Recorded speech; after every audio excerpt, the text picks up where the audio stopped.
Praise the lord. యేసుక్రీస్తు నామంలో మీ అందరికీ శుభములు తెలియజేస్తూ ఉన్నాం. ఈ యొక్క ప్రతిరోజు ప్రభు సన్నిధి అనేటువంటి ఈ యొక్క అద్భుతమైనటువంటి కార్యక్రమానికి మరి మిమ్మల్ని అందరినీ కూడా ప్రేమపూర్వకంగా ఆహ్వానం తెలియజేస్తూ ఉన్నాం.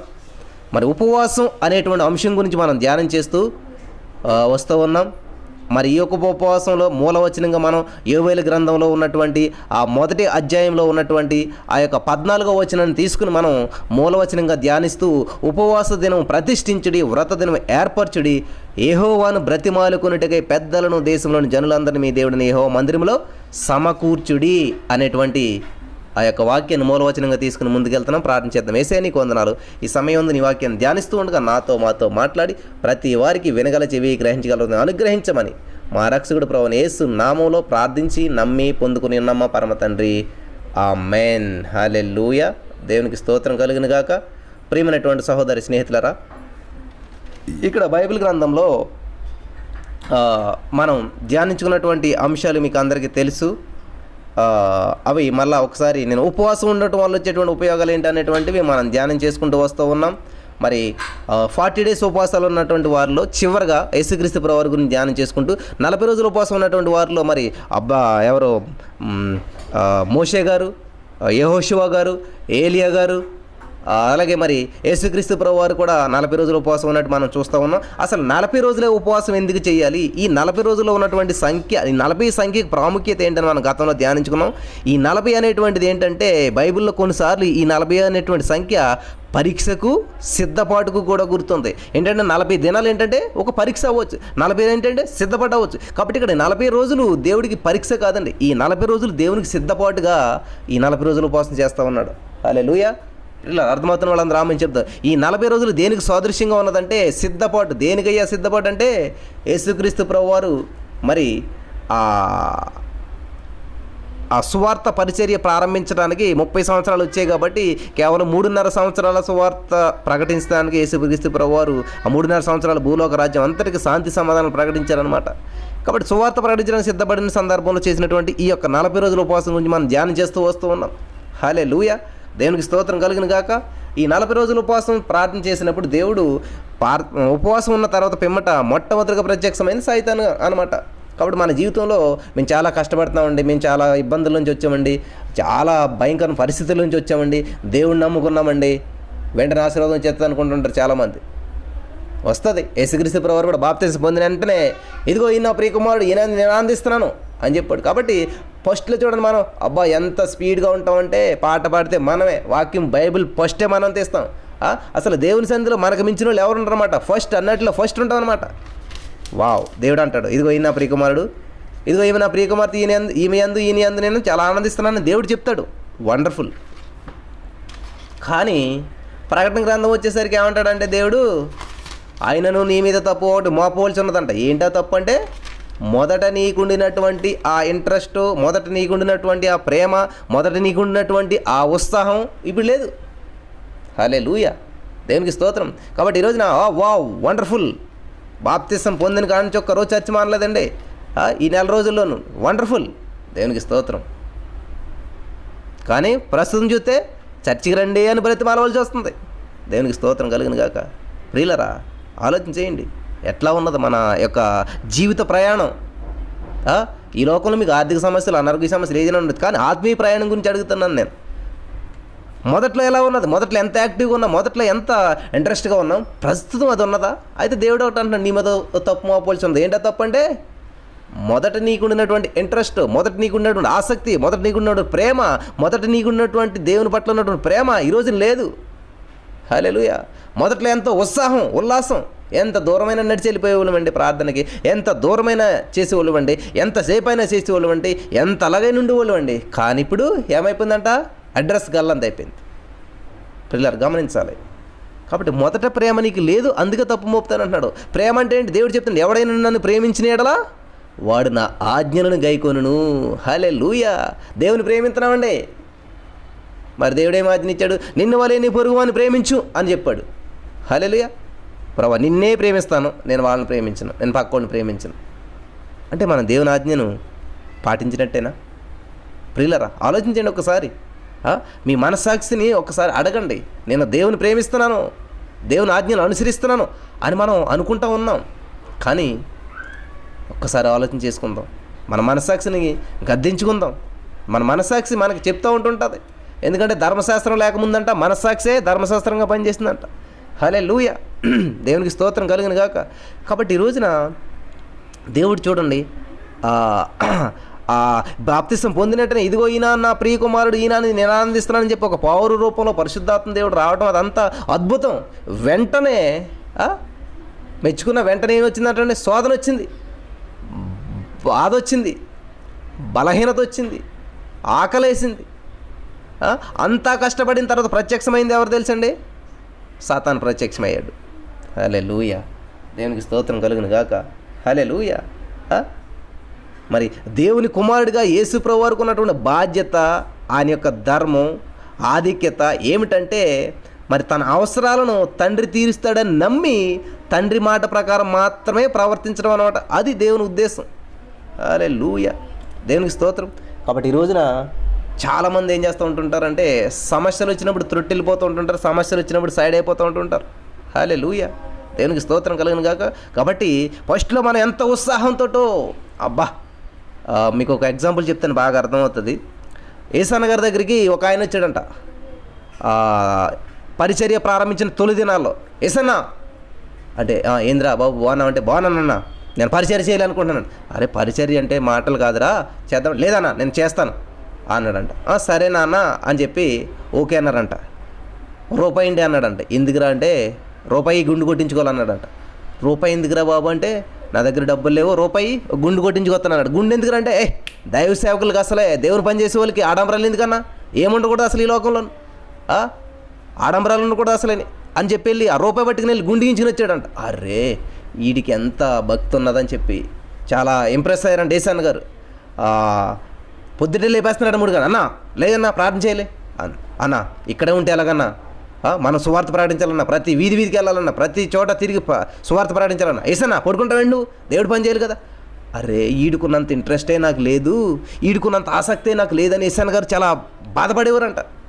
సరే అన్నా, నాకు వాకింగ్ చెప్పడం రాదు కాబట్టి నువ్వు వాకింగ్ చెప్పాలి, ఎక్కడికైనా వెళ్దాం, ప్రతి మారుమూరుకి వెళ్దాం.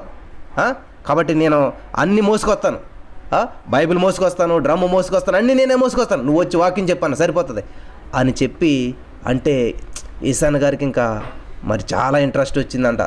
అరే ఈడుకున్నంత ఆసక్తి నాకుంటే ఎంత బాగుండేది అని చెప్పి సరే నాన్న వెళ్దాం నాడని చెప్పి ప్రతి గ్రామానికి వెళ్తూ ఉన్నారంట. అన్నీ ఆడే మోస్తున్నాడు కదా, మనకి ఏముందలే పర్వాలేదులని చెప్పి ఈశాన్ గారు వెళ్ళటం, అక్కడ సువార్తను ప్రకటించడం జరుగుతూ ఉన్నది. హల్లెలూయా, దేవునికి స్తోత్రం. అలాగే కొంతకాలం జరిగిందంటండి. ఈ లోపల ఈశాన్ గారికి ఏదో పని వచ్చి వాళ్ళ ఊరు వెళ్ళారంట. ఊరు వెళ్ళి వస్తూ ఉంటే ఆ ఊరు నుంచి తిరిగి ప్రయాణం చేసి మళ్ళీ ఇక్కడికి వచ్చినప్పటికీ ఈ వ్యక్తి గుండు గీయించుకున్నటువంటి వ్యక్తి ఏం చేశాడంటే కాలు మీద కాలు వేసుకుని మంచిగా సిగరెట్ కాలుస్తూ ఉన్నాడంట. సిగరెట్ కాలుస్తుంటే పిలిచారంట, ఒరే అంటే ఏంటి చెప్పానా అన్నాడంట. అదేంట్రా ఏం చేస్తున్నావు అంటే కనపట్లేదా, సిగరెట్ కాలుస్తున్నా అన్నాడంట. మరి అదేంట్రా దేవుడి సేవ అని అన్నావు, మరి సేవ అయితే అప్పుడు చేశాను, మరి గుండు గీని కొట్టించుకుని వచ్చావు కదరా, ఇలా దేవుడి సేవ చేద్దారని వచ్చావు కదరా అంటే అవునన్నా, అప్పుడు నా మీద కేసు ఉన్నది, మర్డర్ కేసు ఉన్నది, కనిపిస్తే చంపేస్తానన్నారు. ఇప్పుడు కేసు కొట్టేశారు. హల్లెలూయా. ఏంటంటే ఇప్పుడు కేసు కొట్టేశారు. అప్పుడు ఎందుకని అలా చేశానంటే గుండు గీయించుకుంటే ఎవడో కనిపెట్టడు నన్ను, నీతోటే తిరిగాను, నేను నీతోటే ఉన్నాను, అన్ని ఊర్లు తిరిగాను, కానీ ఎవడ నన్ను కనిపెట్టలేదు, నీతోటి ఉన్నాను కాబట్టి నన్ను ఎవడో గుర్తించలేదు. అందుకని ఈ లోకంలో ఉన్నానంటే నన్ను అందరూ తీసుకెళ్ళి జైల్లో పడేద్దరు, నాకు శిక్ష పడేది, నా కోసం వెతికారు. కానీ నేను గుండు గీయించుకొని బైబిల్ పట్టుకుని నీతోటి తిరిగాను కదా, నన్ను ఎవరు గుర్తించలేదు అసలేని. ఇప్పుడు కేసు కొట్టేశారు కాబట్టి నేను సిగరెట్ కాల్చుకుంటాను, నా ఇష్టం వచ్చినట్టు ఉంటాను అని అన్నాడంట. ఈశాన్ గారికి ఇంకా ఏమనాలో అర్థం అవ్వలేదంట. ఆయన జీవితంలో జరిగినటువంటి సంఘటన చెప్తూ ఉన్నాడు. కాబట్టి ఈరోజు చాలామంది ఏంటంటే వారికి ఉన్న సమస్యలను బట్టి దేవుని దగ్గరకు వచ్చి తగ్గించుకుంటారు, వారికి ఉన్నటువంటి సమస్యలను బట్టి దేవుని బ్రతిమాలుతూ ఉంటుంటారు, వారికి ఉన్న ఇబ్బందులు బట్టి దేవుని పాదాలు పట్టుకుంటుంటారు, చాలా ఒబీడియంట్గా ఉంటుంటారు. ఎప్పుడైతే ఆ సమస్య తీరిపోయిందో, ఎప్పుడైతే ఆ సమస్య వెళ్ళిపోయిందో మళ్ళీ సైడ్ అయిపోతూ ఉంటుంటారు. ప్రియులారా గమనించండి, ఇజ్రాయేల్ ప్రజల్లో 20 లక్షల మంది ప్రయాణం ప్రారంభించారంటండి. రామశేషు నుండి 20 లక్షల మంది ప్రారంభించినటువంటి వారిలో కేవలం దేవుని మీద నిరీక్షణ కలిగినటువంటి వారు ఓన్లీ 6 lakhs పీపుల్ మాత్రమే. 20 లక్షల మంది ఎక్కడండి, 6 లక్షల మంది ఎక్కడ? చాలా పెద్ద గుంపే ప్రారంభమైంది. కానీ అందులో దేవుని మీద ఆసక్తి కలిగినటువంటి వారు మాత్రం కేవలం 6 లక్షల మందే. దేవునికి స్తోత్రం కలుగును గాక. ప్రియమైనటువంటి సహోదరి స్నేహితులారా, ఇక్కడ చూసినట్లయితే Jesus almighty God YouTube channel ఇవన్నీ క్రమంగానే జరిగిపోతూ ఉన్నాయి. చాలామంది వస్తూ ఉన్నారు, ఇక్కడ సంఖ్య మాత్రం తగ్గట్లేదు. విచిత్రం ఏంటంటే వచ్చినటువంటి వాళ్ళు కొంతకాలానికి మళ్ళీ కనిపించట్లేదు. ఏంటయ్యా అంటే, మాకు ఈ అద్భుతం జరగాలండి, మా జీవితంలో ఈ సమస్యలు ఉన్నాయండి అని పెడతారు. ఇక్కడ ఉన్నటువంటి వాళ్ళు ఏంటంటే పాపం చాలామంది, పాపం అనకూడదు అనుకోండి, పొరపాటులో వచ్చింది. ఇక్కడ ఉన్నటువంటి వాళ్ళు ఏంటంటే హార్ట్ఫుల్గా మాదే సమస్య, అది మా ఇంట్లోనే సమస్య అని చెప్పి కన్నీరు కారుతారు, ఉపవాసాలు ఉంటారు, ప్రార్థన చేస్తారు. ఇక్కడికి ఎవరైతే వచ్చారో ఏసన్న గారి దగ్గరికి వచ్చిన వ్యక్తిలాగాను వాళ్ళ సమస్యలు అంతా వీళ్ళ సమస్యలా భావించి ప్రార్థన చేస్తూ ఉంటుంటారు.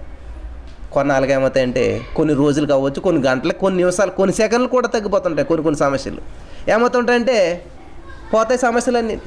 వీళ్ళ కార్చిన కన్నీరు అంతా దేవుడు చూసి, వీళ్ళ పడ్డ శ్రమ అంతా, ప్రార్థన అంతా దేవుడు ఆలకించి వాళ్ళకు అద్భుతం చేస్తే వాళ్ళు ఏం చేస్తారంటే ఆ అద్భుతాలను భుజాన్ని వేసుకుని చక్కగా వెళ్ళిపోతారు, మళ్ళీ కనపడరు. కనీసం సాక్ష్యం కూడా చెప్పినటువంటి వారు చాలామంది ఉన్నారన్నమాట. ఇప్పుడు ఆలోచన చేయండి. ఒకటి గమనించాలి. ఇక్కడ మీరు పొందుకున్నటువంటి వివాహం అవ్వచ్చు, ఇక్కడ మీరు పొందుకున్నటువంటి ఉద్యోగం అవ్వచ్చు, ఇక్కడ పొందుకున్నట్టు మీరు ఆస్తి అవ్వచ్చు, ఏదైనా కానీ అది అద్భుతం ఈ లోకానికి చెందినటువంటిదే. మీరు గమనించాలి, అదేది పరలోకం రాదు మీరు పొందుకున్నటువంటి అద్భుతాల్లో. కానీ దేవుని సన్నిధిలో మీరు ఎప్పుడైతే నాటబడి ఉంటారో, దేవునికి ఎప్పుడైతే అతకబడి ఉంటారో, పరిశుద్ధాత్మలో ఎప్పుడైతే అద్భుత కార్యాలు చూడగలుగుతారో, పరిశుద్ధాత్మ శక్తి ద్వారా ఎప్పుడైతే అద్భుతం పొందుకుంటారో అది పరలోకం చేరుస్తుంది మనల్ని. ప్రార్థనలో అద్భుతం పొందుకోండి, మీరు ప్రార్థనా జీవితంలో అద్భుతమైన మార్పు తెచ్చుకోండి, అది జీవితకాలం మీకు ఉపయోగపడుతుంది. హల్లెలూయా. దానిని మీ నుంచి ఎవరు తీసివేయలేరు. హల్లెలూయా. దేవునికి స్తోత్రం కలుగును గాక. అది మెయిన్ మనకన్నమాట. కాబట్టి ఈ శరీరం ఉంటుంది. మరి దేవుడు అలాగనుకుంటే అపొస్తలుడైన పౌలు గారికి ఉన్నటువంటి రోగం తీసివేచ్చు కదా దేవుడు. పరలోకం వెళ్ళింది ఆ రోగం. పౌలు గారిని చాలా ఇబ్బంది పెట్టేసింది. తలకాయ నలిగినప్పుడు కూడా అది పొట్టలోనే ఉన్నది, ఆ వ్యాధి పోలేదానికి. ప్రియులు గమనించాలి. కానీ దేవుడు తీయలేదు దాన్ని. కానీ పరలోకం రానిచ్చాడా? భూలోకంలో మాత్రమే నీకు దానికి ఆ పెయిన్ అయినా బాధ అయినాను. పరలోక రాజ్యంలో ఏముంటుందంటండి? శాంతి, సమాధానం, సంతోషం, ఆనందం ఉంటుంది తప్ప అక్కడ దుఃఖం కానీ ఏముండదంట. హల్లెలూయా. దేవునికి స్తోత్రం కలుగును గాక. కాబట్టి మనం గమనించవలసింది ఏంటంటే, అలాగంటే బ్రదర్ మరి మాకు సమస్యల కోసం ప్రార్థన చేయరా, మాకున్నటువంటి ఇబ్బందుల కోసం ప్రార్థన చేయరా? ఖచ్చితంగా చేస్తాం.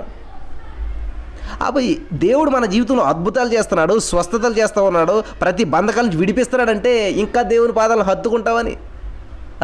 మీ పక్కింటి పిల్లడికి చిన్న బిస్కెట్ల ప్యాకెట్ ఇచ్చావంటే వాడు నువ్వు ఎత్తుకుంటే వస్తాడని, వాడు నీ దగ్గరికి వస్తాడని, నీకు క్లోజ్ అవుతాడని వాడికి ఇచ్చావు బిస్కెట్ల ప్యాకెట్, అంతే కదా. కాబట్టి దేవుడు నీకు చేస్తున్న అద్భుతం ఒక బిస్కెట్ అనమాట. దేవుడు నీ జీవితంలో ఇస్తున్నటువంటి ప్రతిదీ కూడా ఒక చాక్లెట్ అనమాట. ఆయన హత్తుకుంటామని చెప్పి, ఆయన పాదాలు పట్టుకుంటామని చెప్పి ఇవన్నీ అద్భుతాలు చేస్తున్నాడు నీకు, నాకు, మనందరి జీవితంలో కూడా. హల్లెలూయా. ప్రియులారా, అర్థమవుతుంది కదా అందరికీ. అంతేగాని ఈ అద్భుతాలు బట్టి ఆడంబరాలకు చేసుకుని మనం వాళ్ళ దగ్గర గొప్పలు చెప్పుకుంటామని కాదు నా ప్రియమైనటువంటి సహోదరి స్నేహితులు. దయచేసి ప్రతి ఒక్కరు అర్థం చేసుకోవాలి. కాబట్టి మన జీవితంలో అద్భుతం చేశాడు దేవుడు అని చెప్పి మనం దాంతో జీవితం గడిపేస్తామని కాదు. ఆ అద్భుతాలను బట్టి ఇంకా దేవుని హత్తుకుంటాము, దేవుని పాదాల దగ్గర ఉంటాము, దేవుని మహింపరుస్తాము అనేటువంటి ఉద్దేశంతో దేవుడు అద్భుతం చేస్తున్నాడు. ఎందుకు మీకు చిన్న లాజిక్ ఏంటి చెప్పనా? ఇదే ఎక్కడన్నా ట్రైన్లోనో బస్సులోనో ఎక్కడన్నా మనకి పిల్లలు కనబడి ఏం చేస్తాం, ఇదిగో బిస్కెట్ ఇస్తాను నీకు, చాక్లెట్ ఇస్తాను వస్తావా అంటుంటారు. ఎందుకని? వాళ్ళు మన దగ్గరికి రావాలని, ఇంతకని మనం ఇచ్చే చాక్లెట్ ఇంతకని వాళ్ళని ఎలాగైనా మనం మన దగ్గర మన హత్తుకోవాలి, మన సంఖకు రావాలి, మనం ఎత్తుకోవాలి అనేటువంటి ఆశతోటి చేస్తూ ఉంటుంటాం. ప్రియులారా, దేవుని ఉద్దేశం కూడా అంటే లంచం పెడతలేదండి. అద్భుతమైన లంచం పెట్టి నేను తీసుకోవాలంటలేదు. దేవునికి సమీపంగా ఉండాలి, దేవుని హత్తుకుని ఉండాలి అనేటువంటి ఉద్దేశంతో అనమాట. హల్లెలూయా. దేవునికి స్తోత్రం. కాబట్టి మన పిల్లలు చూడండి, చాక్లెట్ ఇచ్చినా ఇవ్వకపోయినా మన సంకరే ఉంటారు వాళ్ళు. ఎందుకని? మన పిల్లలు కాబట్టి. హల్లెలూయా. దేవునికి స్తోత్రం. ఎప్పుడు తెలుస్తుంది అంటే సమస్య వచ్చినప్పుడు తెలుస్తుంది అనమాట ఎవరి పిల్లలు ఏంటన్నది. కాబట్టి మన ఇదే ఇక్కడ దేవుని ఏమైంది, బాప్తిసం పొందిన వెంటనే ఇదిగో నా ప్రియ కుమారుడు ఈయన, నేను ఆనందిస్తున్నాను అని దేవుడు చెప్పాడు. ఆ ఆనందాన్ని నిలబెట్టేటువంటి బాధ్యత ఎవరి మీద ఉంది? పిల్లల మీద ఉన్నది. ఇప్పుడు ఆ ఆనందాన్ని పరిపూర్ణం చేసేటువంటి బాధ్యత ఎవరి మీద ఉంది? పిల్లల మీద ఉందన్నమాట. హల్లెలూయా. ఇప్పుడు యేసుక్రీస్తు ప్రభువారు కుమారుడు. మా అబ్బాయి చాలా మంచోడండి, ఈయన బట్టి చాలా సంతోషిస్తున్నాడు, ఈడు ఎంత మంచి క్యారెక్టర్ అంటే, ఈడు ఎంత మంచి పద్ధతి అయినాడు అంటే, ఎంత ఏ సమస్య వచ్చినా వంగిపోడు కృంగిపోడు అని చెప్పేసి ఒక మాట వచ్చేసింది పైనుంచి. ఆ మాటని నిజమా మీ అబ్బాయి అలాగా? ఓహో చూద్దాంలేండి అయితే, ఒకసారి మీరు పక్కకుండా మీ అబ్బాయి సంగతి ఏంటి నేను చెప్తాను అని సాతానుగాడు ఎంటర్ అయ్యాడు. ఈ 40 రోజులు ఏం చేస్తాడు ఈయన? నాన్న నేను పని చేయాలి కదా, మరి ఆ పనికి సిద్ధపడి కలిగి ఉంటాను అని చెప్పి దేవుడు ఏం చేశాడు? ప్రత్యేకించుకుంటా ఉన్నాడు, ఆ పనికి సిద్ధపడతా ఉన్నాడు. నా స్కూల్ బ్యాగ్ నేను చదువుకుంటాను, ఆ స్కూల్ బ్యాగ్లో బుక్స్ ఇవన్నీ పెట్టుకుని ప్రిపేర్ అవుతాను, మరి నేను ఒక ప్రయాణం చేయవలసి ఉంది, ఆ ప్రయాణానికి కావాల్సినటువంటి ఆ ఏర్పాట్లన్నీ నేను చేసుకుంటాను, ఆ బట్టల లోపల పెట్టుకుంటాను బ్యాగ్లోను, ఇవన్నీ సిద్ధపరిచి చేసుకుంటానని చెప్పి దేవుడు వెళ్ళి సర్దుకుంటున్నాడంట. హల్లెలూయా. ఎక్కడా? ఇంట్లో కాదండి, అరణ్యంలోను. దేవునికి స్తోత్రం కలిగి అరణ్యంలోనికి వెళ్ళి దేవుని దగ్గర సర్దుకోవటం అంటే చేతిలో ఉపయోగించలేదు, మోకాళ్ళు ఉపయోగించాడు దేవుడు. హల్లెలూయా. దేవునికి స్తోత్రం కలిగిన గాక. దేవుడు ఆ మోకాళ్ళ మీద ఉండి ప్రార్థన చేస్తూ ఉన్నాడు అన్నమాట. సిద్ధపాటు అంటే బైబిల్ చదువుకోవట్లేదండి దేవుడు, సిద్ధపాటు అంటే మెసేజ్ ప్రిపేర్ అవ్వట్లేదు దేవుడు, సిద్ధపాటు అంటే దేవుని సన్నిధిలో గడుపుతూ ఉన్నాడు, దేవుని హత్తుకుంటూ ఉన్నాడు, ప్రార్థన చేస్తూ ఉన్నాడు, ప్రభు సహాయాన్ని ఆర్థిస్తూ ఉన్నాడు, ప్రభు మీద ఆధారపడుతూ ఉన్నాడు, ప్రభు మనసును అర్థం చేసుకుంటూ ఉన్నాడు. హల్లెలూయా. శరీరానికి కావాల్సినటువంటి అన్నిటిని వేరు చేశాడు దేవుడు. దేవునికి స్తోత్రం కలిగిన గాక. శరీరాశలన్నిటిని పక్కన పెట్టాడు దేవుడు. ఆహారము, నీరు ఇవన్నీ అందివ్వకుండా ఆత్మీయ ఆహారాన్నే పోస్తా ఉన్నాడు శరీరంలో దేవుడు. కాబట్టి మనిషి జీవించేది మాట వల్ల అంట, దేవుని నోటి నుంచి వచ్చే మాట వల్ల. హల్లెలూయా. దేవునికి స్తోత్రం కలిగిన గాక. ప్రియమైనటువంటి సహోదరి స్నేహితులరా, ఈ విధంగా దేవుడు ఏం చేస్తూ ఉన్నాడంటే తండ్రి చిత్తానికి లోబడుతూ మరి ఆ దేవుని చిత్తాన్ని నెరవేర్చేటువంటి వాడుగా ఎటువంటి పరిస్థితులు వచ్చినా సరే, నీ కుమారుడు మంచోడు సంతోషించానని అన్నావు కదా, ఎంతగా నిన్ను సంతోష పెడతాడు చూస్తానని చెప్పి సాతానుగాడు ప్రత్యక్షమయ్యాడు. 40 days ఉపవాసం ఉన్నటువంటి తర్వాత, 40 days ప్రభుని ప్రార్థన చేసిన తర్వాత, 40 days ప్రభులో బలపడిన తర్వాత, బ్రదర్ నేను దేవుడిని నమ్ముకున్నానండి, చాలా అద్భుతం అండి మా జీవితంలో. బ్రదర్ పవన్ గారు ఒక సాక్ష్యం చెప్పారు, యేసు ప్రభువుని నమ్ముకుంటే సరిపోద్ది అన్నారని. నమ్ముకున్నానండి. అసలు ఒక్క రోజులోనే మా నాన్నగారికి రావాల్సిన ఆ యొక్క ఏంటది ఆరోగ్యశ్రీలో శాంక్షన్ అయిపోయిందండి. ఎంత లక్షల్లో చేయవలసిన ఆపరేషన్ అయిపోయిందండి. వెరీ గుడ్, అద్భుతం చేశాడు ఆ దేవుడు. మరి చాలా సంతోషపడ్డాడు సాక్ష్యాన్ని బట్టి. రేపన్న రోజున అనుకున్నటువంటి ఉద్యోగం రాకపోయినా, రేపన్నటువంటి రోజున అనుకున్నటువంటి ఏదైనా రాలేకపోయినా కూడా ప్రభువుని పట్టుకుని ఉన్నప్పుడు అప్పుడు దేవుడు సంతోషిస్తాడనమాట. కాబట్టి యేసుక్రీస్తు ప్రభు వారు అదే జరిగింది ఇక్కడ. యేసుక్రీస్తు ప్రభువుకి శ్రమలు వచ్చినాయి, ఇబ్బందులు వచ్చినాయి, బాధలు వచ్చినాయి, కష్టం వచ్చింది, చెమట పట్టింది, ఎండ కాస్తుంది, ఎన్ని వచ్చినా కొన్ని దేవుడు ప్రత్యక్షం అవ్వట్లేదు. అయినా కూడా దేవుని పక్షాన మాట్లాడుతున్నాడు, అయినా కూడా దేవుని స్తుతిస్తున్నాడు, అయినా కూడా దేవుడే గొప్పవాడు అంటున్నాడు, దేవుడు మాత్రమే గొప్పవాడు అంటున్నాడు. హల్లెలూయా. దేవునికి స్తోత్రం కలిగిన గాక.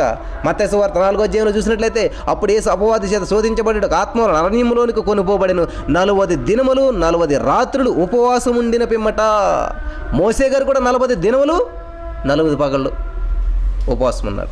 వీళ్ళంతా ఉపవాసం ఉన్నటువంటి పిమ్మట వాళ్ళకి ప్రత్యక్షమైనటువంటిది దేవుని శక్తి అందరికీ ప్రత్యక్షమైందా? లేదు. దేవునికి స్తోత్రం కలుగును గాక.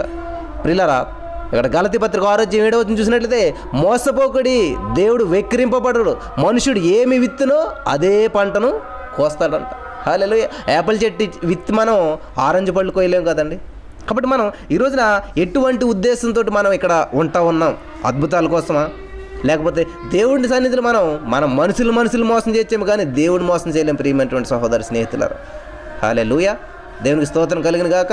ఇక్కడ దేవుడు 40 రోజులు 40 పగలు అంటాడు. మనం ఉండే ఉపవాసం ఏంటి? పొద్దుటే స్టార్ట్ చేస్తాం, మనం మహా అవాయిడ్ చేస్తే లంచ్ ఇది బ్రేక్ఫాస్ట్ అవాయిడ్ చేస్తూ ఉన్నాం. కానీ ఇప్పుడు ఏమొస్తుందంటండి, లంచ్ టైం 3 గంటలకు మళ్ళీ మనం లంచ్ చేస్తాం. కానీ దేవుడు ఏం చేస్తాడు? 40 రోజులు 40 పగళ్ళు. వావ్. ఇప్పుడు ప్రజెంట్ జరుగుతున్నట్టు 40 రోజులు ఫాస్టింగ్ ప్రేయర్స్ ఉంటాయి చాలామందికి. 40 రోజులు ఎందుకు అంటారు నాకు అర్థమవుతుంది. 40 రోజులు కాదు, అది ఏంటంటే నైటు భోజనం చేసేస్తారన్నమాట, పొద్దుటే స్టార్ట్ చేస్తారు ఉపవాసం, 2-3 దాకా ఏం తినకుండా ఉంటారు. అక్కడికి అది రోజు అయిపోయింది అనుకుంటూ ఉంటారు. ఆల్ నైట్ ప్రేయర్ అంటూ ఉంటుంటారు. నైట్ 10ంటికి స్టార్ట్ చేస్తారు ఆల్ నైట్ ప్రేయర్ అని చెప్పి, 12-12:30 క్లోజ్ చేస్తారు. ఆల్ నైట్ ఎలాగైంది? ఆలోచన చేశారు మీరు ఎప్పుడన్నా? ఇక్కడ దేవుడు స్పష్టంగా చెప్తున్నాడు, 40 దినములు 40 రాత్రులు ఉపవాసం ఉండిన పిమ్మట. హల్లెలూయా. కాబట్టి రోజు అంటే ఏంటంటే 24 అవర్స్ని కలిపి రోజు అంటారు. ఒక రోజులో ఎన్ని ఉంటాయి ఏంటండి? 24 గంటలు ఉంటాయి. హల్లెలూయా. కాబట్టి మనం చేస్తున్నది ఏంటంటే హాఫ్ డే ఫాస్టింగ్ అనమాట కేవలం, అంతేగాని ఫుల్ సర్కిల్ కంప్లీట్ అవ్వట్లేదు అక్కడ. కానీ మనం ఏంటంటే రోజు లెక్కేసేసుకుంటాం, ఈరోజు ఉపవాసం. నేను ఏ రోజు ఉపవాసం? ఎక్కడ నుంచి స్టార్ట్ అయింది? రోజు నైట్ 12 గంటలకు స్టార్ట్ అయింది మనకి.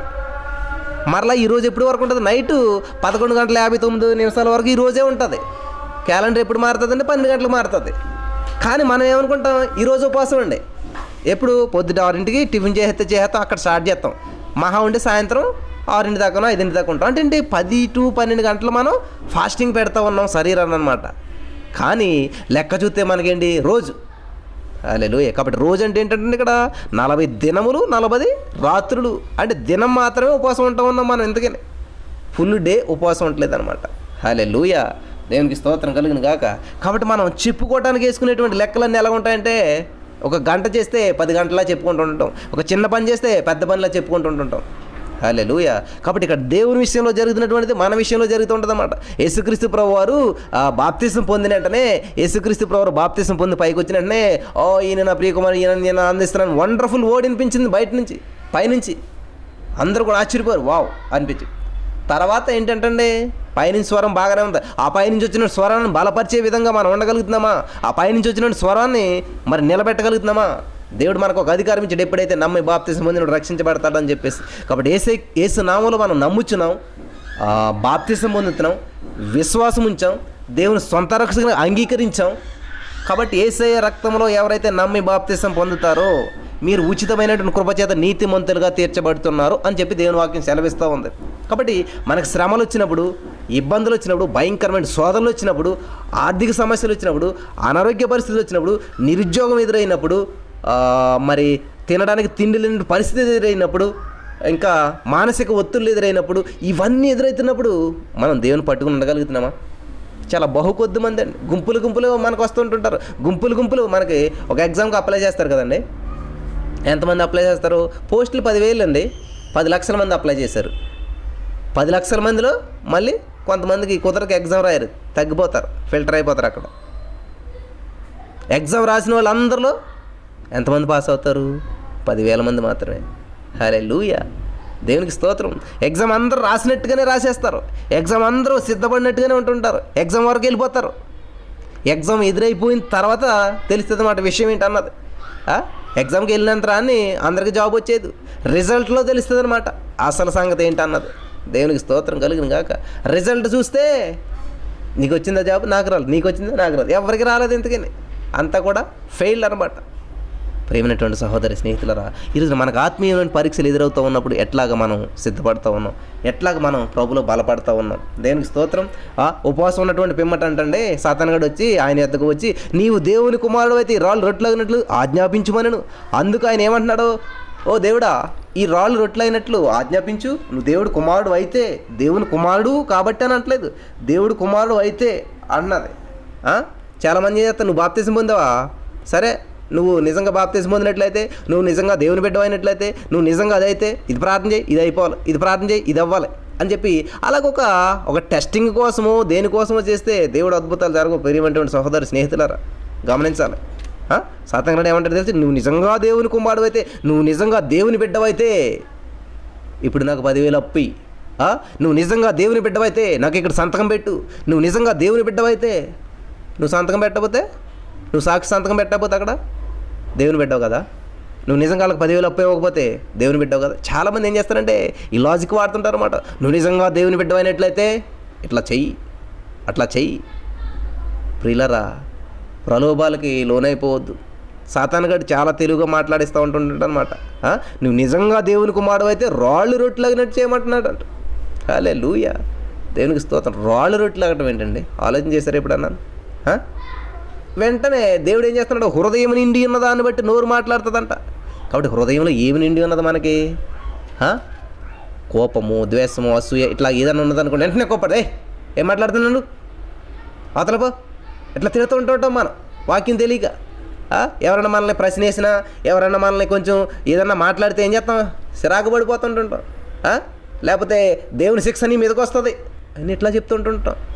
కానీ ఇక్కడ దేవుడు ఏం చేశాడంటే, వెంటనే ఆయనకి ఏం చేశాడంటే, ద్వితీయోపదేశకాండం 8వ అధ్యాయం 3వ వచనం ఉన్నటువంటి మాట గుర్తుకొచ్చిందంట. హల్లెలూయా. హృదయం నిండా ఏముందంటే వాక్యం నిండిపోయింది. హల్లెలూయా. దేవునికి స్తోత్రం కలుగును గాక. మీరు ఆలోచించేయండి, హృదయం నిండా ఏమున్నదంటే వాక్యం నిండిపోయింది. కాబట్టి హృదయం నిండి ఉన్న దాన్ని బట్టి ఏం మాట్లాడుతుంది అంటే, నోరు మాట్లాడుతుందంట. వెంటనే యేసుక్రీస్తు ప్రభువారు చెప్తున్నటువంటి మాట ఏంటంటే, ద్వితీయోపదేశకాండం 8వ అధ్యాయం 3వ వచనంలో ఉన్నటువంటి మాట ఏమన్నా తెలుసా నీకు అని చెప్పి ఆ ద్వితీయోపదేశకాండం 8వ అధ్యాయం 3వ వచనంలో ఉన్నటువంటి మాటని తెలియజేస్తూ ఉన్నాడు దేవుడు. ఏమనంట, మనుష్యుడు రొట్టె వలన మాత్రము కాదు కానీ దేవుని నోట నుంచి వచ్చి ప్రతి మాట వలన జీవించును అని వ్రాయబడి ఉన్నదనను. హల్లెలూయా. దేవునికి స్తోత్రం. కాబట్టి మనం వాడవలసింది ఏంటంటే, దేవుని వాక్యాన్ని ఉపయోగించి సమస్య వచ్చినప్పుడు, హల్లెలూయా, ఈ 2 అంచులు వాడిగల ఖడ్గం అనమాట. మన ఎదుటి శత్రువు ఉన్నప్పుడు మన ఖడ్గాన్ని ధరించాలన్నమాట. దాన్ని ఏం చేయాలి? పీసుల కింద కట్ చేయాలన్నమాట. హల్లెలూయా. కాబట్టి ఖడ్గం ఉపయోగించకుండా మన నోరు ఉపయోగించామనుకోండి, ఏమవుతుంది? పడిపోతాం, ఓడిపోతాం. కానీ ఇక్కడ చూసినట్లయితే ఏం చేస్తున్నాడంటే దేవుడు, సాతానుగాడు చేసినటువంటి ప్రశ్నకు, సాతానుగాడు అన్నటువంటి మాటకు సమాధానం వాక్యం చెప్తున్నాడు, సువార్త చెప్తున్నాడు. దేవునికి స్తోత్రం కలుగును గాక. దేవుని మాట చెప్తున్నాడు, దేవుని వాక్యం చెప్తున్నాడు, సొంత మాటలు చెప్పట్లేదు అన్నట్టు. ఇక్కడ బైబిల్ గ్రంథంలో ఏం రాసిందో తెలియదా నీకు? ఏమున్నది? ద్వితీయోపదేశకాండం 8వ అధ్యాయం 3వ వచనం నువ్వు చదువుకుంటే అక్కడ ఏమున్నదంట, ఆహారం వలననే గాక యెహోవా సెలవిచ్చిన ప్రతి మాట వలనను నరులు బ్రతుకుదురు. హల్లెలూయా. ఆ మాట గుర్తులేదా నీకు? ఎందుకని రాళ్ళు రొట్టెలాగమంటున్నావు? ఇప్పుడు నాకు ఆకలేసిందంటే నేను ఆ రొట్టె ముక్కలు తిన్నంత నేను బ్రతికిపోతానా?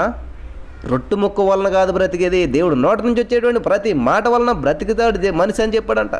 సరే, బాగానే ఉంది. అయితేని మళ్ళీ ఏం చేశాడంటే అపవాది, పరిశుద్ధ పట్టణమునకు ఆయనను తీసుకుని పోయి దేవాలయ శిఖరమును ఆయన నిలబెట్టి, నీవు దేవుని కుమారుడు అయితే క్రిందకు దుముకుము.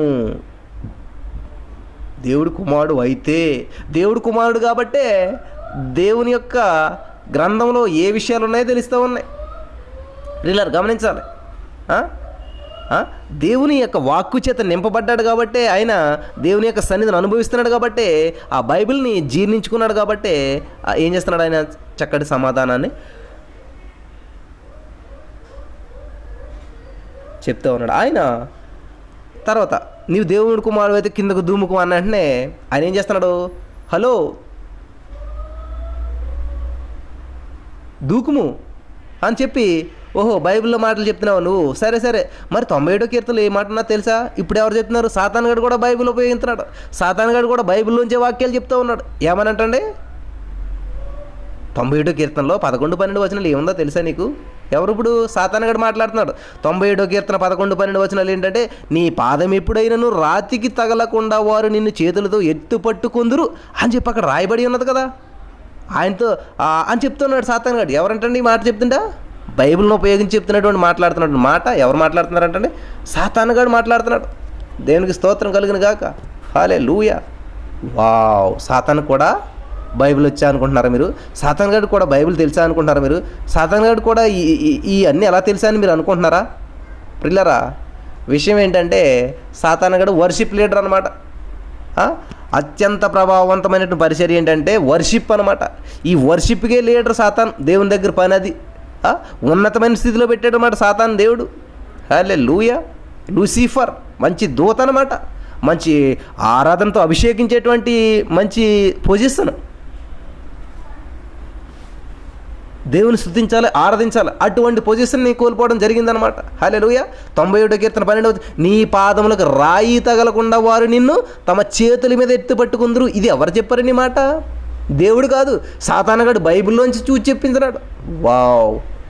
ఈరోజున చాలామంది వస్తున్నారు, అసలు నువ్వు పరలోకం వెళ్ళాలంటే ఈ వాక్యం తెలియాలి తెలుసా? అసలు ఈ నామంలోనే పరలోకం వెళ్తావు తెలుసా? లేకపోతే నేను బైబిల్ చూపిస్తాను నీకు, బైబిల్ రిఫరెన్స్లు అన్నీ చూపిస్తాను, బైబిల్ చూస్తే నమ్ముతారు కదా మీరు అని చెప్పి ఈరోజున చాలామంది వచ్చి మనుషుల్ని ఏం చేస్తున్నారంటే ఒక డైనమోలో పడేస్తున్నారు అనమాట. నిజమే, ఇది కరెక్టే కదా. మరి ఎందుకు ఇలా చేస్తున్నారు అందరూ? అసలు దేవుడిని నమ్మట్లేదేంటి, అసలు ఇలాగెందుకు చేస్తున్నారు ప్రార్థన, లేకపోతే అలాగెందుకు చేస్తూ ఉన్నారు అనేటువంటి కన్ఫ్యూజన్లోకి వెళ్ళిపోతున్నారు చాలామంది. ప్రియులారా దయచేసి గమనించాలి, బైబిల్లో ఉపయోగించే చెప్తారు, బైబిల్లో వాక్యాలే చెప్తారు, కానీ మీకు మైండ్ బ్లాక్ అయిపోతుంది అనమాట. అసలు ఏంటి యేసుప్రభువు నమ్ముకోవాలా వద్దా తెలియనటువంటి పరిస్థితుల్లో కూడా వెళ్ళిపోతుంటారు. చాలా సిచ్యువేషన్స్ నాకు ఎదురవ్వాయి, గమనించారు. సాతాను గడు చెప్తున్నాడు 91వ కీర్తన సాతాను గడికి గుర్తుందండి. మరి మీకు ఎంతమంది గుర్తుందో నాకు తెలియదు, కానీ సాతాను గడికి కూడా గుర్తుంది 91వ కీర్తన. ఎంత అద్భుతమైనటువంటి కీర్తన చూడండి 91వ కీర్తన. నీ పాదాలకు రాయి తగలకుండా ఎత్తుపట్టుకుంటారు నిన్ను, నీకు భయం ఏంటి అని దూకటానికి ధైర్యం చెప్తున్నాడు సాతాను గడు. వావ్! దేవుని వాక్యం ఎప్పుడు కూడా మనల్ని కిందకు దూకేదిగా ఉండదు, పైకి లేపేదిగా ఉంటుంది. హల్లెలూయా! దేవుని వాక్యం ఎప్పుడు కూడా మనల్ని పడగొట్టేదిగా ఉండదు, పైకి లేపేదిగా ఉంటుంది. దేవుని వాక్యం ఎప్పుడు కూడా గాయపరిచేదిగా ఉండదు, గాయాన్ని కట్టేదిగా ఉంటుంది అనమాట. దేవునికి స్తోత్రం కలుగును గాక. హల్లెలూయా! గమనించాలి ప్రియులారా, ఏం చేస్తుందంటే ఇప్పుడు సాతాను మాట చూసి దేవుని వాక్యాన్ని బట్టి యేసుప్రభువు దూకితే గాయము తగులుతుంది, గాయం అవుతుంది అనమాట. ఎందుకనంటే ఒకళ్ళ మీద పంతానికో ఒకళ్ళ మీద వాదానికో దూకినట్లయితే ఇప్పుడు సాతాను మీద పందెం వేసి దేవుడు దూకాలి. ఎందుకని అక్కడ నేను దేవుని కుమారుని, దేవుడు నన్ను కాపాడతాడు అని వాదాలకు వెళ్ళినట్లయితే ప్రియులా అక్కడ దేవుడికి గాయం అవుతుంది. కాబట్టి ఇక్కడ దేవుని వాక్యం మన గాయాలు కట్టేదిగా ఉంటుంది, కానీ గాయం చేసేదిగా ఉండదు అనమాట. హల్లెలూయా! దేవునికి స్తోత్రం కలుగును గాక అని చెప్పినప్పుడు వెంటనే యేసుప్రభువు ఇచ్చినటువంటి సమాధానం ఏంటంట, సరే ద్వితీయోపదేశకాండం 6వ అధ్యాయం 16వ వచనంలో ఏముందో నీకు తెలియదా, అది చదవలేదు నువ్వు, నీకు బైబిల్ అంతా తెలుసు కదా, మరి అదెందుకు చదవలేదు అని చెప్పి దేవుడు ఏం చేస్తున్నాడు, ఎంత తెలివిగా సమాధానం ఇస్తున్నాడు చూసారా. అద్భుత రీతిలో చెప్తూ ఉన్నాడు, వాక్యానికి వాక్యమే. హల్లెలూయా! ఎవరు పౌలు గారు అంటాడు, నేను రోమీలకు రోమీయుడుగానున్నాను, నేను ఎవరికి వారిగానే ఉన్నాను అంటున్నాడు. దేవునికి స్తోత్రం. నేను దీనస్థితిలో ఎరిగి ఉన్నాను, సంపన్న స్థితిలో ఎరిగి ఉన్నాను, నేను రోమీలకు రోమీయుడును. అబ్బా, ఎంత అద్భుతమైనటువంటి మాట అండి. కాబట్టి ఎవరికి ఎలా సమాధానాలు చెప్పాలో అలా చెప్తున్నాడు దేవుడు. కాబట్టి సాతాను గడు వాక్యాలు చూపించంటే దేవుడు ఏం చేస్తున్నాడు, వాక్యానుసారంగానే సమాధానం చెప్తూ ఉన్నాడు. ప్రతి సమాధానం ఫస్ట్ జనరల్గా మాట్లాడాడు సాతాను గడు, తర్వాత వాక్యంతో వచ్చాడు, కానీ దేవుడు మాత్రం ప్రతిదీ వాక్యానుసారంగానే సమాధానం చెప్తూ ఉన్నాడు. హల్లెలూయా! అద్భుతం కదా ప్రియమైనటువంటి సహోదరి స్నేహితులారా. కాబట్టి మనకి ఏదన్నా సమస్య వచ్చినా, ఏదన్నా ఎవరైనా ఏదైనా చెప్పినా వెంటనే వాక్యం గుర్తుకు రావాలన్నమాట. ద్వితీయోపదేశకాండం 6వ అధ్యాయం 16వ వచనంలో ఉన్నటువంటి మాట ఏంటంట, మీరు మనస్సులో మీ మనస్సులో మీ దేవుడిని యెహోవాను శోధించినట్లు ఆయనను శోధింపకూడదు, ప్రభువైన నీ దేవుని నీవు శోధింపవలదని చెప్పి అక్కడ రాయబడి ఉన్నది. నీకు తెలియదా? ద్వితీయోపదేశకాండం 6వ అధ్యాయం 16వ వచనంలో శోధించకూడదని నీకు ఉన్నది తెలుసు కదా అని చెప్తూ ఉన్నాడు. హల్లెలూయా! 8వ వచనం చూసినట్లయితే మరలా ప్రియులారా సిగ్గులేనాడు అండి సాతాను. ఎన్నిసార్లు కాళ్ళతో తన్నా, ఎన్నిసార్లు అవతలకు పొమ్మన్నా మరలా వస్తూనే ఉంటాడు సాతాను గడు. ఏదో టైంలో దొరుకుతాం మనం అని చెప్పేసి, ఏదో టైంలో మనల్ని పడగొట్టాలని చెప్పేసి సాతాను గడు వెంటాడుతూనే ఉంటుంటాడు. ఇక్కడ ఏం చేశాడు, సమాధానం చెప్పాడు దేవుడు. ఫస్ట్ దానికి సాటిస్ఫాక్షన్ అవ్వలేదు. రెండోది వాక్యం ద్వారా వచ్చాడు, వాక్యంతోటే సమాధానం చెప్పాడు, అయినా లేదంట. మరలా అపవాది మిగులు ఎత్తైనటువంటి కొండ మీదకు ఆయనను తీసుకుని పోయి ఈ లోక రాజ్యములన్నిటినీ వాటి మహిమను ఆయనకు చూపి నీవు సాగిలపడి నాకు నమస్కారం చేసిన ఎడల వీటన్నిటినీ నీకు ఇచ్చేదనని ఆయనతో చెప్పగా యేసు వానితో, దేవునికి స్తోత్రం, సాతానా పొమ్ము, సాతానా పొమ్ము అని చెప్పి ఏం చెప్తున్నాడు. ద్వితీయోపదేశకాండం 6వ అధ్యాయం 3వ వచనం. అంటే ప్రతి మాట కూడా వాక్యంలో నుంచే మాట్లాడుతున్నాడు దేవుడు, ప్రతి మాట వాక్యం ద్వారానే మాట్లాడుతున్నాడు దేవుడు. దేవునికి స్తోత్రం. హల్లెలూయా! కాబట్టి మన మాటకి శక్తి రావాలంటే, మన మాటకి బలం రావాలంటే వాక్యానుసారంగా చేయాలన్నమాట మన ప్రార్థన. ఎప్పుడు కూడా రోగుల దగ్గరికి వెళ్ళి మనం ప్రార్థన చేసినప్పుడు ఏం చేయాలి, 1 పేతురు 2:24 ప్రకారం నీవు పొందిన దెబ్బలతో వీరికి స్వస్థత పొంది ఉన్నారు తండ్రి అన్నప్పుడు ఏమవుతుందంట, మన మాటకి 2 అంచుల వాడిగల ఖడ్గం యాడ్ అవుతుంది అంటండి. మన మాటకి 2 అంచుల ఖడ్గం తోడుగా వస్తుంది అంటండి. హల్లెలూయా! మన మాటతో పాటు ఆ ఖడ్గం ఎప్పుడైతే వస్తుందో ప్రతి దాన్ని ఖతం చేసి పడేస్తుంది, నరికి పడేస్తుంది అంటండి. హల్లెలూయా! యుద్ధము యెహోవాదే. అంటే ఏంటి, ఈ 2 అంచుల వాడిగల ఖడ్గం వస్తుంది అనమాట. మనం పలికినటువంటి మాటతో కలిసి మన మాట వినపడుతుంది, కానీ ఆ 2 అంచుల వాడిగల ఖడ్గం మాత్రం కనబడదు. హల్లెలూయా! ఎక్కడ నరకాలో అక్కడ నరుకుతుంది, ఎక్కడ పొడవాలో అక్కడ పొడుస్తుంది. యుద్ధం అనమాట. హల్లెలూయా! దేవునికి స్తోత్రం. మనం పోరాడినది ఇహలోక సంబంధమైనటువంటి నాయకులతో కాదు, కానీ అంధకార సంబంధమైనటువంటి ఆ మధ్యాకాశంలో ఉన్నటువంటి ఆ సమూహాలతో ఉన్నట్టు మనం పోరాడుతున్నారు. కాబట్టి ఆ సమూహాలతో పోరాడేటువంటి పోరాటంలో విశ్వాసం అనేటువంటి డాల్ ఉండాలంటండి. ఈ వాక్యము ఈ 2 అంచెల వాడిగల ఖడ్గం ఉండాలంటండి మన చేతిలో. కాబట్టి మనం మాట్లాడే మాటకు ఎప్పుడు బలం వస్తుందంటే ఈ 2 అంచెలకు వాడిగల ఖడ్గాన్ని ధరింపజేసినప్పుడే. హల్లెలూయా. కాబట్టి మనం ప్రార్థన చేసేటప్పుడు ఏం చేయాలంటండి, అయ్యా నేను చాలా శ్రమల్లో ఉన్నానయ్యా, నేను చాలా ఒంటరితనంలో ఉన్నాను, దేవుడు నన్ను మర్చిపోయాడు, నన్ను గుర్తు చేసుకుంటాడా, నా సమస్యల నుంచి నేను బయటికి తీస్తాడా అన్నప్పుడు 97వ కీర్తన 15వ వచనం గుర్తు రావాలన్నమాట. శ్రమలో నేను అతను తోడేనని సెలవు ఇచ్చావు కదా ప్రభా, నువ్వు అతను విడిపిస్తానని సెలవు ఇచ్చావు కదా తండ్రి, అతను గొప్ప చేస్తానని సెలవు ఇచ్చావు కదా తండ్రి. హల్లెలూయా అనే వాక్యం గుర్తు చేసినప్పుడు వెంటనే అద్భుతమైనటువంటి ఆదరణ కలిగిస్తుంది, వాళ్ళకి అద్భుతమైన విడుదల వస్తుంది అనమాట. ఎప్పుడైతే ఆ మాటకి వచనాన్ని మంచిగా మిక్స్ చేసామో, యాడ్ చేసామో, కలిపి పలుకుతున్నామో గొప్ప శక్తి రిలీజ్ అవుతుంది. హల్లెలూయా. గొప్ప శక్తి, గొప్ప అభిషేకం రిలీజ్ అయ్యి ఏమవుతుందంటే అద్భుత కార్యం జరుగుతుంది. అక్కడ ఎవరు ప్రార్థన చేశారు, ఆడ మగ చిన్న పెద్ద ఎవరని కాదు. హల్లెలూయా. ఎఫెసీ పత్రిక 6:12 వచనంలో నుంచండి, ఏలయనగా మనం పోరాడినది శరీరాలతో కాదు కానీ ప్రధానులతోనూ అధికారులతోనూ ప్రస్తుత అంధకార సంబంధమగు లోకనాథులతోనూ ఆకాశ మండలమందున్నటువంటి దురాత్మ సమూహములతో పోరాడుచున్నాం. వావ్. దురాత్మ సమూహాలతో పోరాడాలంటే 2 అంచెల వాడిగల ఖడ్గం ఖచ్చితంగా ధరించి ఉండాలి. అది మాత్రమే సమాధానం అన్నమాట ఆ దురాత్మల సమూహానికి.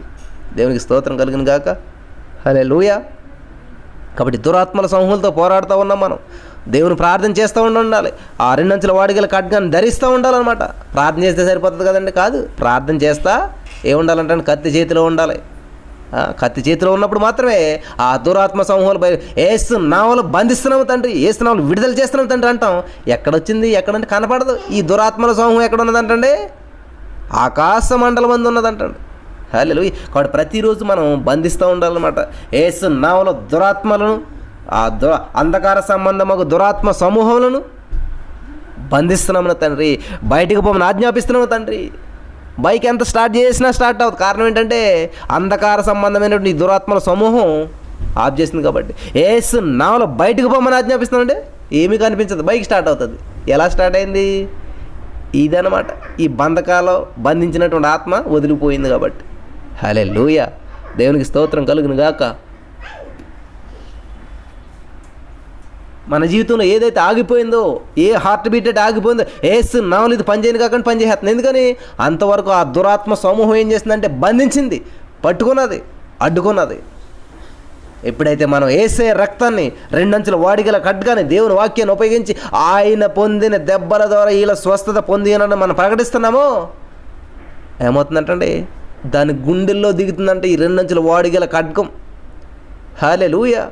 సాతానుగాడి గుండెలో దిగేసరికి ఏ సమస్య అయినా కూడా సమస్యకు చావును ప్రకటించాలి మనం. హల్లెలూయా. సమస్యలకు సమాధి కట్టాలి మనం. దేవునికి స్తోత్రం కలుగును గాక. హల్లెలూయా. అదండి దేవుని వాక్యం. దేవుని వాక్యం 2 అంచెల వాడిగల ఖడ్గం అంటే అది సమస్యలను సమాధి చేసేదే దేవుని వాక్యం అనేటువంటి ఖడ్గం అనమాట. హల్లెలూయా. కాబట్టి ఏ సమస్యలతో అయితే బాధపడుతున్నారు మీరు దేవుని వాక్యాన్ని ఉపయోగించి మాట్లాడినప్పుడు ద్వితీయోపదేశకాండం 6:3 వచనాన్ని దేవుడు చెప్తూ ఉన్నాడు. ఏమని, ప్రభువైన నీ దేవుడని యెహోవాకు మొక్కి ఆయనను మాత్రము సేవించవలను అని రాయబడి ఉన్నదనెను. అంతట అపవాది ఆయనను విడిచిపోగా. ఎప్పుడైతే నీ దగ్గర ఉన్నటువంటి నైఫ్ని చూసిందో సాతానుగాడు చూశాడో, ఎప్పుడైతే నీ దగ్గర ఉన్నటువంటి 2 అంచెల వాడిగల ఖడ్గాన్ని చూశాడో, ఎక్కడ ఉంటుంది బ్రదర్ 2 అంచెల వాడిగల ఖడ్గం? తలగడ కింద ఉంటుందండి, బీరువాలో ఉంటుందండి, సెల్ఫ్లో ఉంటుందండి, సొరుగులో ఉంటుందండి. పురిలారు జాగ్రత్త. ఎక్కడ ఉండాలంటే ఈ ఖడ్గం నోటి లోపల, హృదయం లోపల దాచుకుని ఉండాలన్నమాట. ఈ హృదయం లోపల ఉన్నటువంటి ఖడ్గాన్ని ఎప్పుడు పడితే అప్పుడు తీయొచ్చు అనమాట. హృదయంలో ఉన్నటువంటి ఆ 2 అంచెల వాడిగల ఖడ్గం నోటి ద్వారా బయటకు వచ్చి ఇలా బయటకు వచ్చేసరికి సాతానుగాడికి దడ దడ దడ. హల్లెలూయా. సాతానుగాడి పరుగు అనమాట. ఏం చేశాడంటే ఈ 2 అంచెల వాడిగల ఖడ్గం తీసి దేవుడు ఇలా 2-3 సార్లు ఇట్లా తిప్పేసరికి అంతట ఆయనను విడిచిపోయెను. హల్లెలూయా. దేవునికి స్తోత్రం కలుగును గాక. ఎంతటా దేవుడు ఆ 2 అంచెల వాడిగల ఖడ్గాన్ని తీసి బయట పెట్టి ఇట్లా 2-3 సార్లు ఇట్లా తిప్పేసరికి ఏమైందంటండి, అది హెబ్రీ పత్రిక 4:12 ఉంటుంది. ఎందుకనగా దేవుని వాక్యం సజీవమై, హల్లెలూయా. బహు బలము గలదై రెండంచులుగా ఎటువంటి ఖడ్గము కంటేని వాడిగా ఉండి ప్రాణాత్మలను కీళ్లను మూలుగను విభజించి అనంత మట్టుకు దూర్చు హృదయం యొక్క తలంపులను ఆలోచనను శోధించును. ఈ రెండంచులు వాడిగల ఖడ్గం ఏం చేస్తుందంటే సాతానుగాడి ఎముకల్లోకి వెళ్ళిపోయింది, మూలుగుల్లోకి వెళ్ళిపోయింది. హల్లెలూయా. ఆ తలంపుల్లోకి వెళ్ళిపోయింది, అంతా కూడా శోధించేసిందంట. శోధించడం అంటే ఏంటి? మొత్తం తిప్పేసింది అనమాట. లోపలికి వెళ్ళి కత్తి బయటికి కనబడతలేదు. అన్నీ కూడా ఎముకలు మూలుగులు అన్నీ కూడా శోధించేశాడంట దేవుడు వాక్యంతో. వెంటనే అంతటా అపవాది ఆయనను విడిచిపోగా. హల్లెలూయా. ఎప్పుడైతే రెండంచుల వాగడిగల వాక్యం అనేటువంటి ఖడ్గం కనిపించిందో, ఏ సాతానైనా, ఏ ఆర్థిక సమస్య అయినా, ఏ అనారోగ్య సమస్య అయినా, ఏ బంధకాలైనా, ఏ మానసిక ఒత్తిడైనా విడిచి వెళ్ళిపోవలసిందే. హల్లెలూయా. దేవునికి స్తోత్రం కలుగును. ఆయనను విడిచిపోయాను. హల్లెలూయా. దేవునికి స్తోత్రం. కీడు విడిచిపోయిన తర్వాత ఏమొస్తుందంటే మేలు వస్తుందంట. హల్లెలూయా. శోధించబడిన మీదట సువర్ణం, ఆ మలినము మట్టి అంతా కోల్పోయిన తర్వాత అద్భుతమైనటువంటి ప్రకాశవంతం వస్తుందంటండి.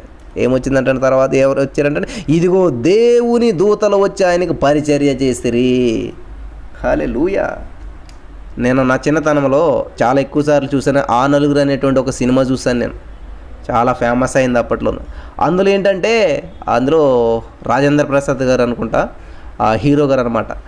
ఆయనకి ఉన్నటువంటి సమస్యలు, ఒత్తిడిని బట్టి ఆయన చుట్టూ ఉన్న వాళ్ళందరూ కూడా ఒక భయంకరమైనటువంటి దెయ్యాల్లా కనిపిస్తూ ఉంటుంటారు.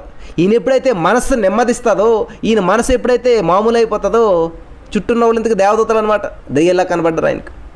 హల్లెలూయా. దేవునికి స్తోత్రం. కాబట్టి ఎప్పుడైతే మన సమస్యలు విడిచిపోయాయో, ఎప్పుడైతే దేవుని వాక్యం చేత మన సమస్యలన్నీ గద్దించామో, ఇదిగో దేవుని దూతలు వచ్చి ఆయనకు పరిచర్య చేసిరి. హల్లెలూయా. ఒకసారి దేవుడు కూడా దెయ్యంగా కనిపిస్తుంటాడు మనకి. ఎందుకంటే సమస్యలు, మనకున్న ఇబ్బందులు, అందువల్ల దేవుడిని చూడలేకపోతూ ఉంటాం అనమాట. ఎలీషా గారి శిష్యులాగా ఆ ఇబ్బందులే కనిపిస్తాయి కానీ దేవుని యొక్క కాపుదల మనకు కనిపించదు. హల్లెలూయా.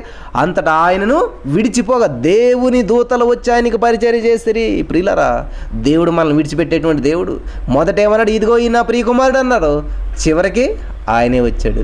హల్లెలూయా. ఆయన దూతలు పంపి పరిచర్య చేయించుతా ఉన్నాడు అనమాట. కాబట్టి మనం పడవటం, లేవటం దేవుని చిత్తం అనమాట, దేవుని ఉద్దేశం అనమాట. మన పడి లేచినప్పుడు అద్భుతమైన లెసన్ నేర్చుకుంటాం అనమాట. దేవునికి స్తోత్రం కలుగును గాక. కాబట్టి దేవుడు కష్టపెడతాం దేవుని చిత్తం కాదు, దేవునికి ఇష్టం కాదు. కానీ అలా కష్టపడడం ద్వారా, అలా చెమటోడ్చడం ద్వారా, అలా ఉపవాసం ఉండటం ద్వారా, అలా సాతాను మీద జయం పొందడం ద్వారా, ఇదిగో ఈయన నా ప్రియకుమారుడు అని చెప్పాను కదా, చూసావా, నా ప్రియకుమారుడు కష్టం వచ్చినా, నష్టం వచ్చినా, ఆకలేసినా, ఆనందం వచ్చినా, సంతోషం వచ్చినా, బాధ వచ్చినా, దుఃఖం వచ్చినా, నలుగుడు వచ్చినా, ఏదొచ్చినా నన్నే మహింపరుస్తాడు అని చెప్పి ఇంకా సాతాను గారికి చెప్పాల్సిన లేదు. తోక ముడుచుకుని వెళ్ళిపోవడంటే. కాబట్టి ఈరోజు నేను పట్టి పీడిస్తున్న ఏ ఆర్థిక, అనారోగ్య, నిరుద్యోగ, పేదరిక సమస్య అయినా తోక ముడుచుకుని వెళ్ళిపోవలసిందే. హల్లెలూయా. మరి నమ్మిన వాళ్ళందరూ కూడా యేసుక్రీస్తు ప్రభువారి దగ్గర నుంచి సాతాను గాడు ఎలాగైతే వెళ్ళిపోయాడో, దేవుని దూతలు ఎలాగైతే వచ్చాయి, ఈ రోజు మీ దగ్గర ఉన్నటువంటి ఆర్థిక సమస్యలు, అనారోగ్య సమస్యలు, నిరుద్యోగ సమస్యలు, పేదరిక సమస్యలు, మానసిక ఒత్తిళ్ళన్నీ మిమ్మల్ని విడిచి వెళ్ళిపోతున్నాయి. దేవుని యొక్క అభిషేకం, దేవుని యొక్క ఆశీర్వాదం మిమ్మల్ని స్వతంత్రించుకుంటూ ఉన్నది. ఈ రోజున దేవుని యొక్క సన్నిధి మిమ్మల్ని ఆవరిస్తూ ఉన్నది. ప్రతీది కూడా మేలుకరమైనటువంటి జీవితం దేవుడు మీకు ఇస్తూ ఉన్నాడు. నమ్మిన వారందరూ పొందుకొందరు గాక. యేసయ్య నీకు వందనాలు. అద్భుతమైనటువంటి మాటల ద్వారా మమ్మల్ని బలపరిచావు. పోరాటం ఉంటుంది తండ్రి. పోరాడిన తర్వాత మాత్రం విజయం వస్తుంది. పోరాటం లేకుండా విజయం ఉండదు తండ్రి. యుద్ధం లేకుండా విజయం ఉండదు తండ్రి. మరి నా ప్రభు సాతాను మీద విజయం పొందావు. అటువంటి విజయం ఈ వాక్యమైన వారందరికీ నువ్వు దయచేసావు. నీకు వందనాలు చెల్లిస్తున్నాను. నేను నమ్ముచున్నాను తండ్రి. నీ కృపచేత నడిపించి బలపరచమని నజరేయుడైన యేసుక్రీస్తు నామంలో ప్రార్థించి నమ్మి పొందుకుని ఉన్నాం తండ్రి. ఆమేన్.